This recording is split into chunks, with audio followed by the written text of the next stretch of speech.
Saudara, tema yang diberikan tentang kesembuhan. Saudara, kesembuhan itu tubuh, jiwa, roh. Ada banyak orang, saudara, yang berpikir saya baik-baik saja. Tetapi sebenarnya di dalam jiwanya sangat banyak, saudara, keletihan, beban, dan kemudian menyebabkan hal buruk terjadi. Mari kita baca, saudara, karena waktu saya tidak banyak. Saudara ya, mari kita baca langsung Mazmur 41 ayat 5. Kalau aku, kataku Tuhan, kasihanilah aku, sembuhkanlah aku, sebab terhadap Engkaulah aku berdosa. Kadang-kadang penyebab daripada penyakit adalah dosa. Dan ada banyak dosa yang seringkali kita tidak sadari. Dan itu menyebabkan begitu banyak merugikan. Salah satunya hari itu saya melayani seseorang, saudara. Dia seorang ibu hamba Tuhan dan semuanya berjalan dengan baik. Tetapi kemudian dia digerogoti dengan sakit penyakit. Dan sampai satu saat dia berkata, Bu, apa yang salah? Dan waktu saya berdoa, Tuhan bilang dia tidak pernah sungguh-sungguh melepaskan pengampunan. Dia tidak pernah bisa melupakan apa yang suaminya buat. Suaminya juga hamba Tuhan. Saudara, pada waktu saya bicara dia menangis. Dia berkata, kurang apa? Saya mengerjakan semuanya. Tapi suami saya sebagai hamba Tuhan tetap berzina. Dan saya tutupi dengan rapi. Keluarga kami tidak ada yang tahu. Saya bilang, tapi Tuhan tahu. Bukankah setiap kali ibu mencoba menghindar. Sehingga ibu tidak suka di dalam kamar berduaan dengan suami. Bukankah ibu tidak bisa lagi bicara banyak. Bukankah ibu seringkali pada saat dia khotbah di dalam hati ibu berkata bohong. Dan dia mulai menangis. Dia berkata, Tuhan bicara itu. Saya bilang iya. Dan hari itu dia banyak membereskan dengan Tuhan. Saya tidak bisa buat apa-apa. Karena seringkali dosa, istilah saya dosa elit. Itu jauh lebih susah dibereskan daripada dosa kasar, saudara ya. Dosa kasar itu berzina, mencuri itu gampang, saudara. Tapi dosa elit, seringkali kita bahkan hamba-hamba Tuhan punya begitu banyak. Saya seringkali berkata, Tuhan, betapa susahnya untuk bertobat dari kesombongan. Betapa susahnya bertobat dari persaingan. Dan puji Tuhan, ibu ini membereskan dengan Tuhan. Dokter sudah memvonisnya bahwa dia terkena komplikasi ABC sehingga usianya mungkin 1 tahun. Tapi kemudian pada waktu dia membereskan yang di dalam. Dia 2 tahun, 3 tahun sembuh. Makin hari makin sehat, saudara. Dan dia berkata, keluarga saya tiba-tiba pulih. Hubungan saya tiba-tiba pulih. Saya melihat suami saya dengan cara yang berbeda. Saya bilang memang. Segala sesuatu dimulai dari sini. Bukan keadaan yang berubah dan kita berubah. No. Kita berubah, maka keadaan akan berubah. Saya berdoa setiap kita. Mari cek hati kita. Karena seringkali ada banyak dosa elit yang nyelip, saudara. Dan itu tidak akan pernah bisa diselesaikan oleh siapapun. Percayalah, ditumpangin tangan 10 kali, tumpang kaki nggak hilang, saudara ya. Saudara, itu urusannya adalah kita dengan Tuhan. Saudara, yang kedua, mari kita lihat. Disampaikannya firman-Nya, disembuhkanlah mereka. Diluputkan mereka dari liang kubur. Bukankah cuma butuh 1 kata? Maka tiba-tiba orang yang buta menjadi sembuh. Bukankah cuma butuh 1 kata, anak yang kerasukan dilepaskan.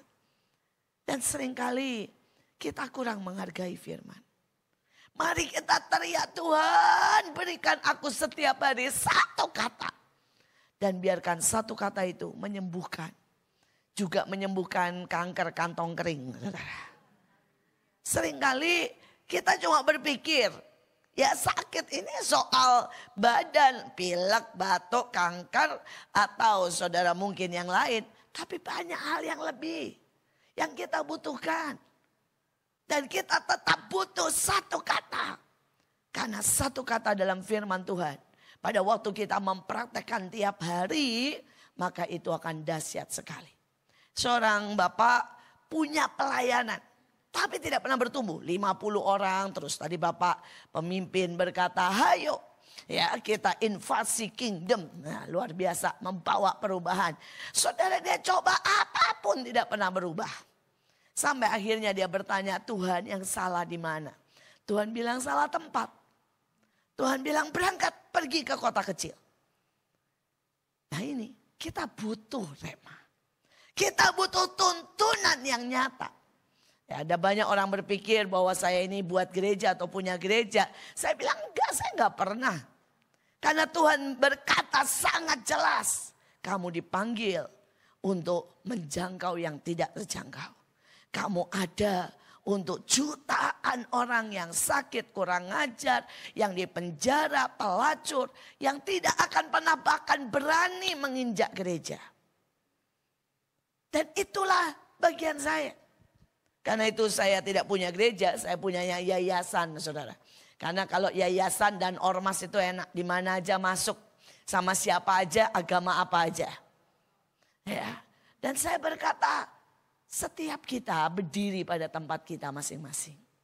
Saya ditanya berapa kali, Bu, Ibu gak mau masuk politik? No, itu bukan panggilan saya. Bukan karena saya berkata bahwa tidak ada orang yang atau gereja tidak boleh, harus. Tapi setiap kita punya panggilan. Setiap kita punya destiny. Setiap kita punya tempat. Dan saya berdoa satu kata dari Tuhan. Pada waktu kita tahu di mana kita ditempatkan, semua akan berbeda. Orang ini pindah ke sebuah kota. Dan pada waktu dia mau buka gereja, Tuhan bilang lagi, no. Tuhan berkata, buka pabrik donat. Dia bilang, ini hamba Tuhan. Kenapa jadi pabrik donat? Ya, saya persingkat. Di tempat itu tidak ada donat, saudara. Dan dia bukalah donat pertama.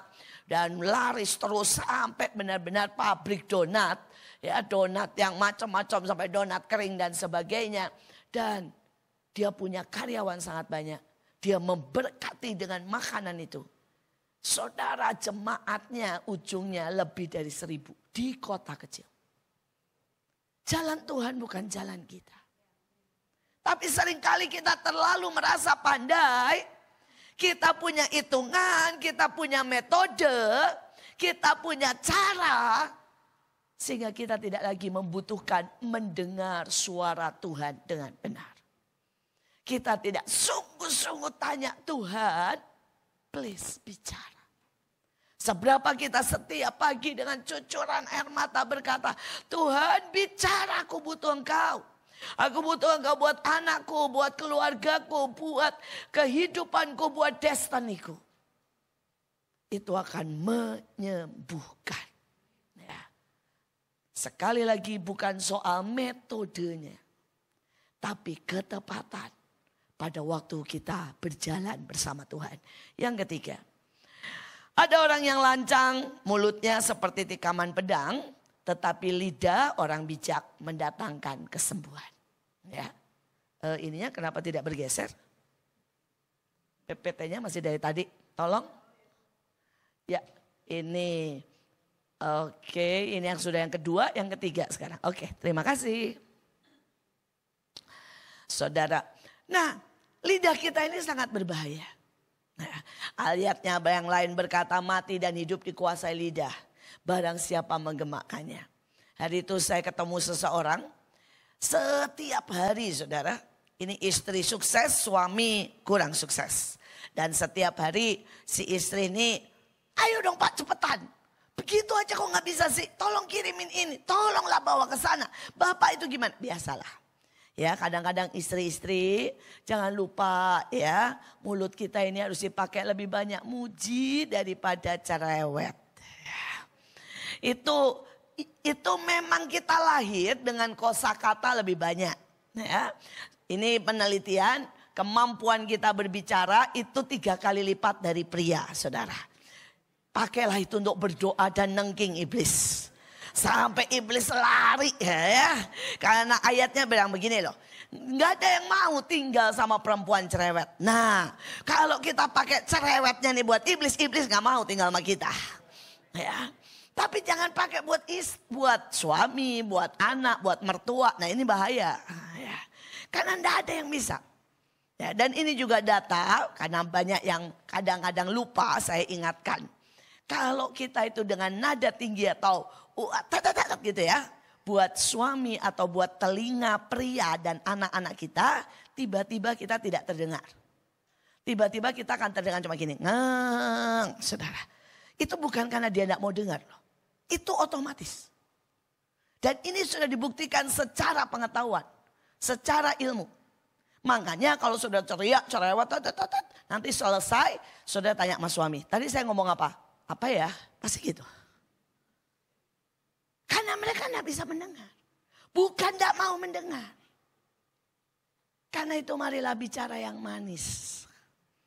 Ya kalau misalnya mau nyuruh suami, misalnya ya mau bantuin buat cuci. Bilangnya gini, papa kalau papa nyuci piring tuh saya ngelihatnya aduh so sweet deh. Pasti nyuci. Tapi kalau ngomongnya begini, cuci loh. Masa sih nggak tahu itu piring segitu banyak? Coba dong dibantuin. Tambah mogok, gak bisa gerak. Demikian juga kalau anak laki. Yang saya ini pengalaman, anak saya laki semua saudara. Ya saya ini di rumah paling cantik. Bukan karena apa-apa. Karena satu-satunya perempuan. Suami, anak semua laki. Ya. Begitu menantu keluar dari rumah. Jadi tetap aja saya paling cantik. Ya maksudnya anak saya kan sama menantunya punya rumah sendiri. Sekali lagi. Saya tahu. Wah kalau saudara anak-anak saya dan suami saya itu menurut saya pria sejati ya. Begitu saya tinggi saudara langsung semuanya kabur. Nah, ya. Yang satu di depan komputer, satu di depan saudara ya, satu olahraga, satu saudara ya langsung main game. Saya pikir karena itu saya terlatih menggerakkan mereka. Dengan cara apa? Manis. Hati-hati dengan mulut kita. Mulut kita bisa melukai sangat banyak. Suaminya tiba-tiba terkena, kalau saudara tahu tremor. Setelah kena tremor, suaminya juga terkena saudara demensia. Wah parah sekali. Akhirnya dia menjadi begitu repot. Dia harus maaf kata memandikan, menceboki, menyuapi suaminya. Dan pada waktu dia datang berkata sama saya, Tuhan kenapa begitu kejam? Membiarkan saya seperti ini. Saya bilang setiap hari engkau melukai suamimu. Bagaimana ya, suamimu bisa menjadi sehat? Saya mulai berkata, Bu, selain obat, selain doa, mulailah sekarang mengelus suami. Jangan mandiin sembari masih ngomel lagi. Nyeboin ngomel lagi. Obat percuma gak guna. Saudara dan dia mulai mencoba. Dia bahkan sudah tidak bisa berkata sayang, gak bisa. Ya Bapak Ibu di sini tolong ya. Walaupun sudah menikah lama, saya menikah 35 tahun sama suami. Harus punya makin hari makin banyak panggilan sayang. Sayang, beb, apa aja lah. Ya. Ya. Saudara, love you pokoknya. Saudara bilang Bu gak bisa keluar dari hati. Ya pertama loncar dulu. Artinya dari mulut dulu. Lama-lama akan keluar dari hati. Saya berkata, mulai berkata, Pak, saya butuh Papa. Pak, terima kasih dampingi saya. Yang sebut mulai. Wah ibu ini bilang, aduh masa kayak drama India, gak apa-apa, drama Korea juga boleh, apapun lah. Bukankah kita ini orang kerajaan surga yang seharusnya harus menjadi orang yang memberikan pernyataan cinta lebih daripada yang lain. Karena Tuhan kita Allah adalah apa saudara? Kasih. Jadi itu harus yang pertama. Orang bilang wow drama Korea romantis. Salah. Harusnya kerajaan surga jauh lebih romantis. Ya ini ibu-ibu mulai dari kita. Jangan harap mulai dari bapak-bapak. Ya, mulailah dari kita. Tapi kalau ada bapak-bapak di sini yang mendengar, mulailah dari bapak-bapak. Nyenengin ibu tuh gampang. Ya, bawa ke mall, dirangkul, dibilang ada jatah belanja, cium. Terima kasih mah. Kan gampang ya. Nah, tapi nyenengin bapak juga gampang. Ya, malam ya, pijitin terus kemudian esek-esek yuk pak. Ya. Saudara dengan bilang tuh amennya kenceng kan, bukti setuju. Saudara dan kemudian bilang, Pak, aduh papa itu masih ganteng, papa. Semua pria dan saudara muda atau tua butuh dibutuhkan, butuh pujian, butuh dihormati. Makanannya cuma itu, ya selain makanan jasmani ya. Kalau wanita lain butuh disayang, ya butuh saudara diajak shopping, ya. Saudara makanannya tuh udah jelas. Seringkali kita memberi makanan yang tidak suka. Misalnya banyak orang datang dan bilang gini, Bu durian ini enak, durian paling baru, montong udah kalah. Ya percuma saudara mau ngomong durian apapun, saya gak suka durian. Itu tidak menjadi berkat, itu menjadi laknat, kutuk. Ya, karena baunya bikin saya pusing. Demikian juga saudara harus tahu. Maksud saudara baik menyuruh dan mengomentarin anak pria saudara. Anak pria saudara bilang ini, kenapa sih begini, kenapa baju kamu begini, kamu masih pintar. Wah cerewet, maksudmu baik. Tapi dia tidak suka itu, enak. Bikin pingsan. Saudara kalau kita melakukan itu kepada anak laki-laki kita. Anak-anak laki kita tidak akan pernah jadi pemimpin. Tidak akan menjadi besar. Biarkan anak-anak laki kita tumbuh menjadi besar dan kita menjadi penyemangat. Saudara bilang, Bu berapa kali mereka jatuh? Tidak tahu. Tapi kejatuhan membuat mereka akan menjadi semakin kuat. Saya punya 2 anak laki yang luar biasa hebat. Bukan gak deg-degan saudara. Deg-degannya. Ya. Saudara yang satu berkata, Mah saya ke UK. Ya, saya gak mau uang. Saya mau jalan sendiri sama Tuhan. Saya mau sekolah sembari kerja. Siapa yang tidak deg-degan saudara? Tidak bawa uang, tidak bawa apa. Pergi ke UK saudara. Tapi saya melihat bagaimana dia menjadi kuat. Dia menjadi dahsyat. Saudara dia menjadi sukses. Saudara yang satu lagi saudara. Dia berkata, Mas saya mau bikin KKR. Ya 10.000 orang. Saya bilang, tapi mama gak usah bantu, saya mau bikin pakai semua anak-anak muda. Yang khotbah juga anak muda. Saya bilang aduh, saya mau tantang baptisan di lapangan. Saya mikir aduh dia buat di daerah Islam lagi. Aduh ini bagaimana? Sekali lagi. Kadang-kadang saya empot-empotan lihat mereka saudara. Tapi saya selalu belajar berkata amin. Mama dukung, mama doa. Nanti kalau saya mau ikut-ikut bilang jangan ikut. Iya amin, mundur 10 langkah. Setiap kita harus berusaha untuk melepaskan saudara kendali kita dari anak-anak kita. Maka kita akan lihat anak-anak kita akan sembuh. Anak-anak kita akan jadi hebat. Loh sampai hari ini saya susah sekali lepaskan. Iya. Ya, lihat cucu saudara ya, saya udah punya cucu ya. Lihat cucu saudara cara dia ngajar pengen gitu loh, mulut ini ikutan. Mari kita belajar ya mengendalikan mulut kita. Maka ada kesembuhan. Amin. Ayatnya sangat jelas. Lidah orang bijak mendatangkan kesembuhan. Mari kita teruskan. Ya, Maleakhi 4 ayat 2. Tetapi kamu yang takut akan namaku, bagimu akan terbit surya kebenaran dengan kesembuhan pada sayapnya. Kamu akan keluar dan berjingkrak-jingkrak seperti anak lembu lepas kandang. Saudara yang pertama adalah takut akan Tuhan. Ada banyak orang lebih takut persoalan. Takut miskin, takut kehilangan nama baik. Dan ketakutan itu masalah besar. Ini ilmu sekali lagi.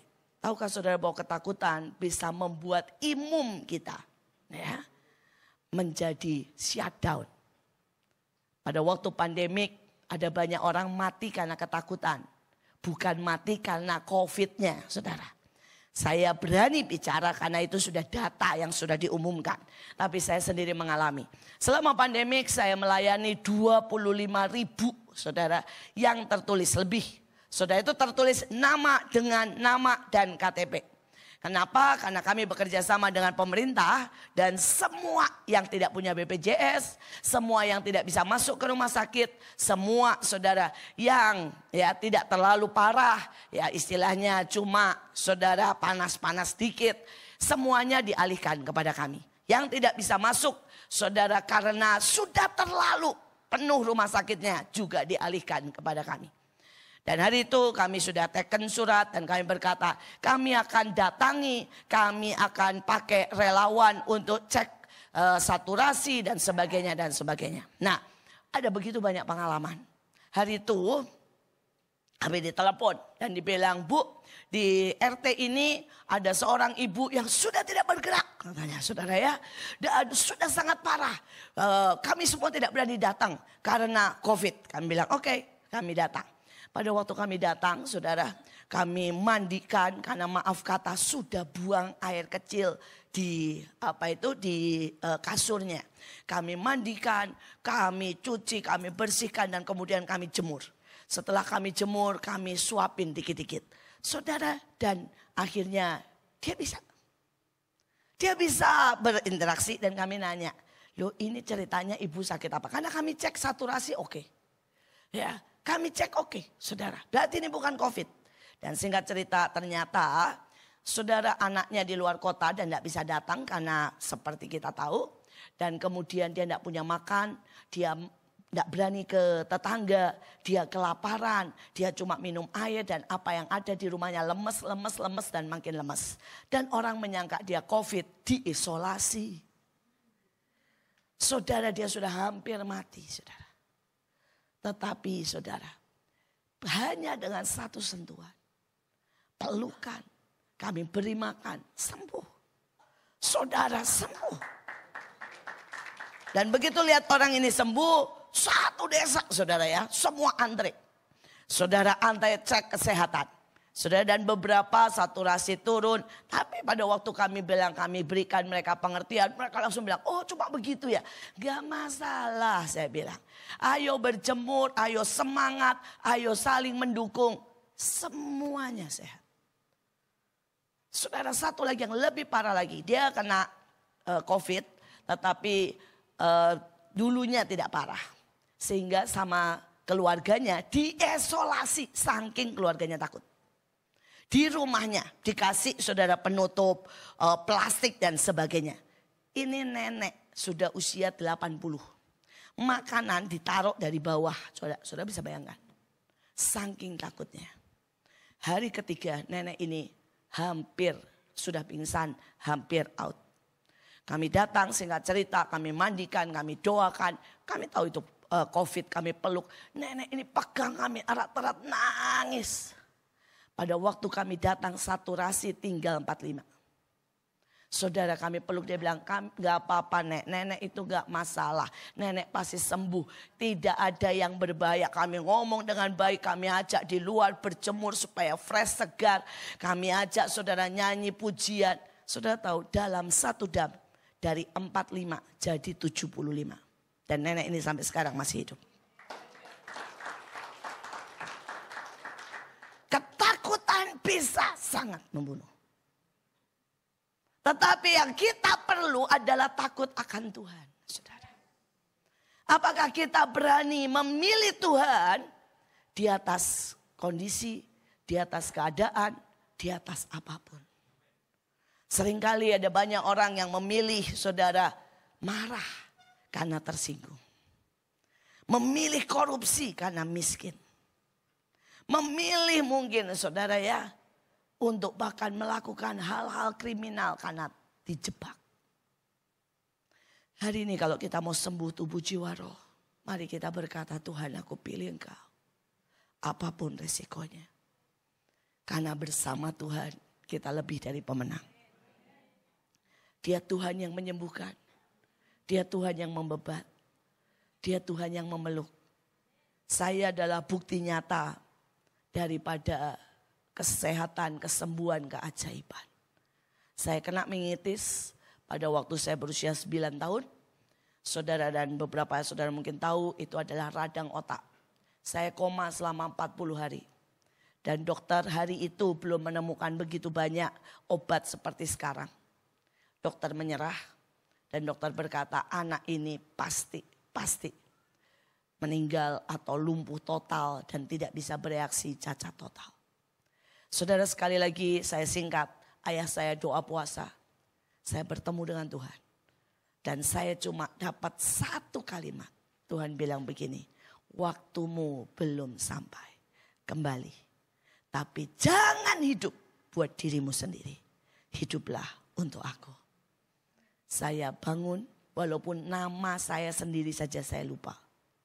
Saya belajar berjalan, saya belajar matematika lagi, saya belajar dari nol.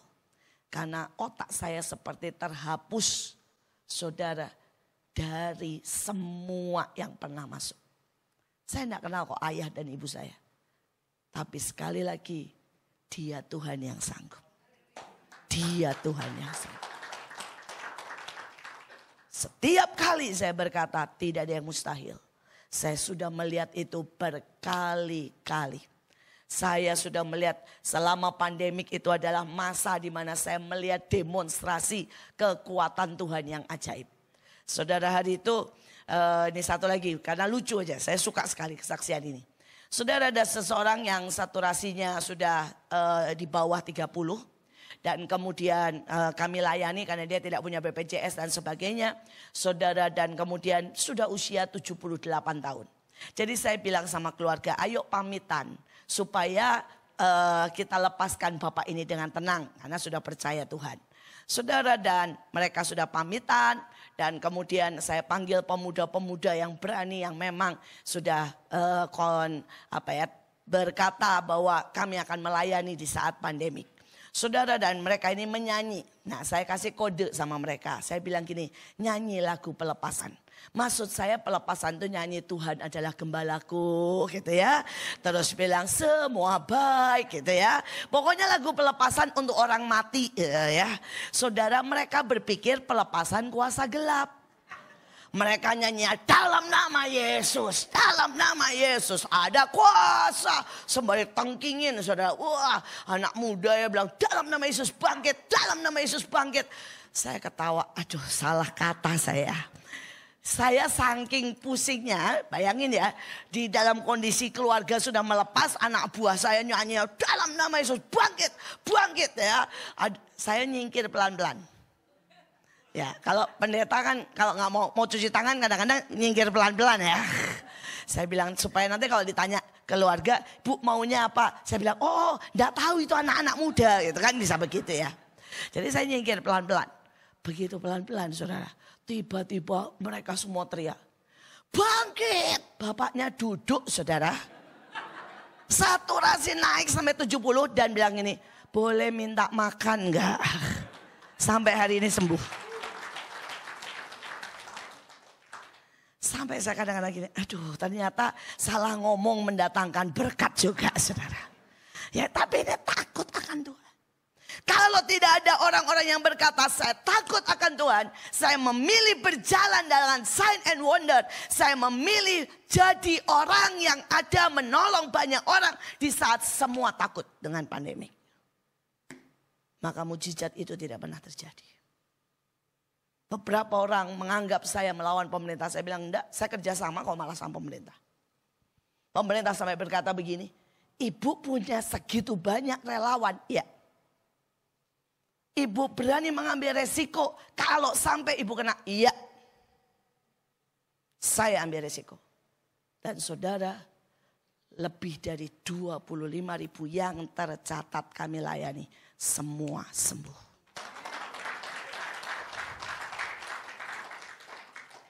Saya bukan berkata saya berkuasa, enggak. Orang saya juga udah mundur-mundur pelan-pelan kok.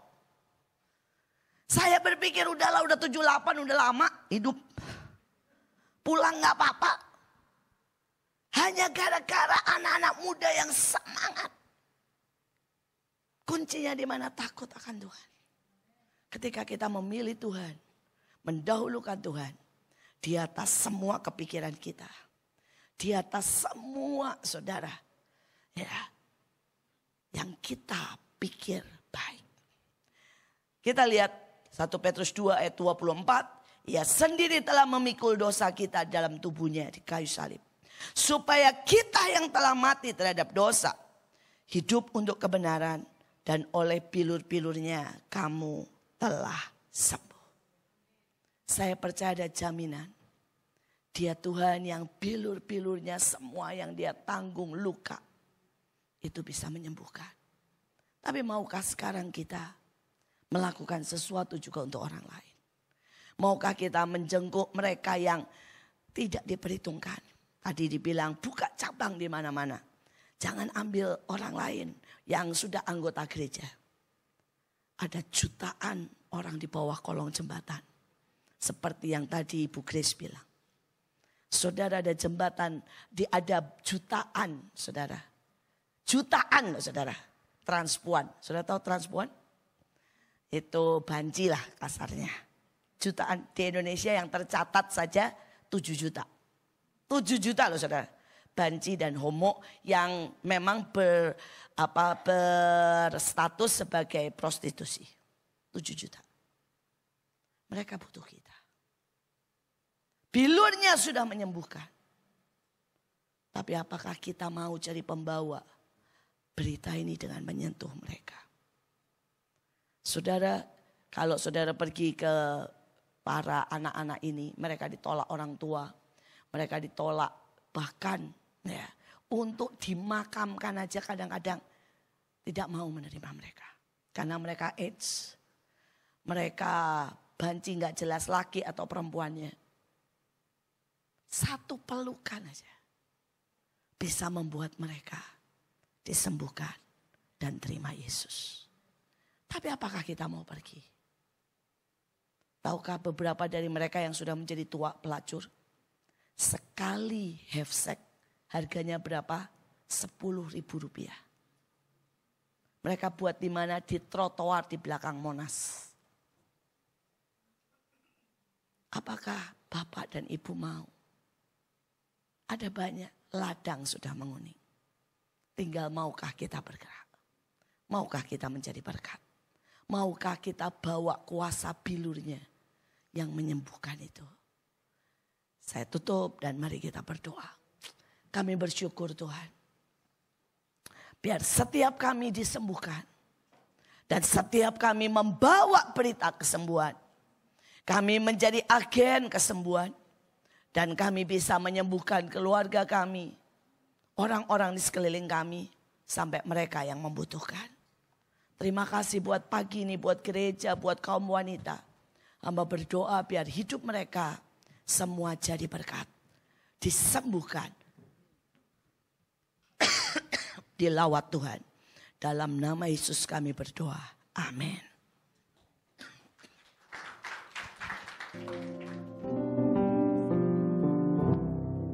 Terima kasih. Shalom Bapak dan Ibu. Ada Ibu Iin, sudah lama gak ketemu. Senang sekali lihat Ibu Iin masih sehat walafiat dan begitu semangat untuk melayani. Terima kasih untuk rekan-rekan yang telah memberikan waktu. Senang sekali bisa ikut sharing dan semoga sharingnya bisa memberikan kekuatan buat Bapak Ibu semua. Perkenalkan, nama saya Grace Natali. Dan mumpung masih awal tahun, saya juga mau mengucapkan selamat Natal dan Tahun Baru untuk kita semua. Sebentar lagi udah mau Imlek, udah merah-merah makanya Bu ya. Saya cuma mau sharing bahwa waktu pandemi kemarin saya dapat kesempatan untuk sekolah dan tinggal di Singapura. Sebenarnya nggak rencana tinggal di sana, tapi ternyata ketika pandemi kita hanya setengah semester online, habis itu harus hadir fisik di sana gitu. Jadi saya tinggal di sana selama 1,5 tahun karena tidak memungkinkan untuk bolak-balik Jakarta Singapura. Tadi planning saya mau tiap akhir pekan pulang ke Jakarta. Gitu. Jadi ketika saya di sana, anak-anak saya ajak, kita melewati 1 kali Natal di sana Dan kalau Natal di Jakarta kan biasanya banyak sekali acara, banyak aktivitas, banyak kegiatan sosial juga. Nah di sana di Singapura Bapak dan Ibu, itu kan negara maju ya. Saya selama di Singapura nggak pernah lihat ada gelandangan tidur di jalan. Nggak pernah kita malam-malam pulang itu merasa takut, busnya semua bagus bersih gitu. Hampir nggak pernah lihat orang yang hidup kesusahan. Jadi saya penasaran juga kalau Natal di sana kegiatan untuk anak-anaknya apa gitu. Ternyata anak saya oleh sekolah minggunya diminta mengumpulkan kotak sepatu yang diisi aneka snack untuk pekerja buruh migran. Karena di sana orang Singapura nggak mau mengerjakan pekerjaan construction misalnya. Itu semuanya yang ngerjain orang dari Malaysia, dari Indonesia gitu. Jadi mereka nggak mau ngerjain pekerjaan berat lagi, kasar gitu ya. Jadi kita ngumpulin snack sesuai dengan yang di listing oleh gereja. Udah itu aja gitu ya. Padahal kalau di Jakarta kayaknya banyak sekali. Kita ada panti asuhan, ada panti werda misalnya untuk lansia. Kegiatannya banyak Bapak dan Ibu. Di Singapura yang negaranya maju, ya ternyata ketika pemerintahnya sudah take care everything, untuk kita nih yang mau bekerja di ladangnya Tuhan gitu ya, mau menceritakan kebaikan Tuhan, mengungkapkan kasih sayangnya Tuhan, nggak banyak lagi ruangnya gitu ya. Karena ya semua udah di take care sama pemerintah. Orang miskin aja nggak ada, yang tinggal di jalanan aja nggak ada. Beda banget sama di Indonesia Bapak dan Ibu. Kebetulan saya kan jadi banyak keliling ya kita ke berbagai provinsi. Bahkan di DKI Jakarta aja nih Bapak dan Ibu. Yang namanya orang susah tuh banyak sekali. Gitu. Kalau kita pergi ke terutama ya Jakarta Utara dan Barat itu merupakan salah satu kantong pemukiman kumuh. Bapak dan Ibu kalau ada waktu pergi ke pemukiman kumuh dan melihat betapa sulitnya kehidupan orang sampai ada yang atapnya mau ambruk, tidurnya di busa yang sudah sangat-sangat kotor di depan rumahnya. Itu ada selokan yang hitam, airnya tidak bergerak dan orang-orang di sana banyak yang sakitnya tuh aneh-aneh. Sakitnya nggak tahu apa, mungkin karena terlalu kotor ruang tempat tinggalnya, jadi orang tuh banyak sakit yang aneh-aneh gitu ya. Di satu sisi sedih Bapak dan Ibu karena banyak sekali, kayaknya nggak selesai kita kalau mau nolongin orang gitu ya. Tapi di sisi lain Bapak dan Ibu itu berarti ladang kita untuk kita bekerja, untuk menyatakan kasih Tuhan luar biasa banyak yang gak akan kekurangan lahan. Gak akan kekurangan hal untuk kita kerjakan. Ya gak Bapak Ibu, amin? Gitu. Dan beda banget gitu ketika kita ada di negara maju, yang siapa sih kita yang gak kepengen tinggal di negara maju. Semuanya enak gitu ya. Tapi jangan-jangan kalau kita di situ kita bingung mau ngapain lagi. Saya sih bingung saya mau ngapain lagi di Singapura. Saya ngerasa saya lebih berguna ada di Indonesia. Jadi kalau kita hari ini Bapak dan Ibu masih punya kesempatan, masih ada nafas, berarti waktunya kita untuk masih dikasih waktu kesempatan buat Tuhan, dari Tuhan untuk menyatakan kasihnya Tuhan kepada orang-orang di sekitar kita dan gak akan kehabisan. Saya berpikir kalau gereja-gereja kita mulai lihat ke 1-2 kilometer dari gereja itu ada siapa ya orang-orang yang perlu ditolong Bapak Ibu. Banyak sekali orang-orang yang bisa kita tolong dan kita sentuh hatinya. Beberapa waktu lalu saya mendapat kabar duka cita. Seorang teman anaknya meninggal dunia. Ketika saya nggak pernah nanya anaknya dia berapa gitu ya. Jadi ketika saya datang ke kediamannya di Depok mengucapkan duka cita, ternyata anaknya cuma 1. Jadi habis itu nggak ada lagi anaknya. Tapi ketika kita mau menghibur dia, malah dia yang masih bisa bercanda dan menghibur kita gitu ya. Jadi dulu waktu saya masih kecil Bapak Ibu saya pikir pasti orang tua saya yang meninggal duluan. Saya masih ada waktu gitu ya. Tapi sekarang ini apalagi setelah pandemi Bapak Ibu ya. Umur gak bisa diduga. Yang lebih muda pun bisa pergi mendahului orang tuanya. Dan kalau kita hari ini bisa berkumpul di sini, saya yakin bukan sebuah kebetulan Bapak dan Ibu. Mari kita pakai waktu yang masih Tuhan kasih. Kalau masih ada kekuatan di badan, apapun yang kita miliki, kecil dan besar itu pasti bisa dipakai untuk menolongin orang. Karena di Indonesia ini ada begitu banyak orang yang perlu ditolong. Kita kadang berpikir diri susah, apalagi kalau lagi sakit badan gak enak ya Bapak dan Ibu. Tapi kalau kita mau melihat keluar, ada banyak orang yang jauh lebih susah. Kita gak akan tahu Tuhan kasih kita umur berapa, banyak. Tapi kita tahu pasti setiap orang ada batas umurnya kan. Jadi selagi masih ada waktu, ayo kita pakai waktu kita untuk menyatakan kasih Tuhan kepada orang-orang di sekitar kita. Gak usah lihat jauh-jauh, gak usah lihat yang di luar provinsi, di Jakarta banyak sekali Bapak dan Ibu. Kalau 1-2 kilometer di sekitar gereja mau kita take care, itu aja udah berdampak luar biasa. Mungkin itu saja Bapak dan Ibu sharing dari saya. Terima kasih sudah mendengarkan, semoga kita semua senantiasa diberi kesehatan. Semoga kita semua senantiasa berdampak buat orang lain, sekecil apapun itu, selagi Tuhan masih kasih kita kesempatan. Terima kasih, shalom, Tuhan beserta kita semua.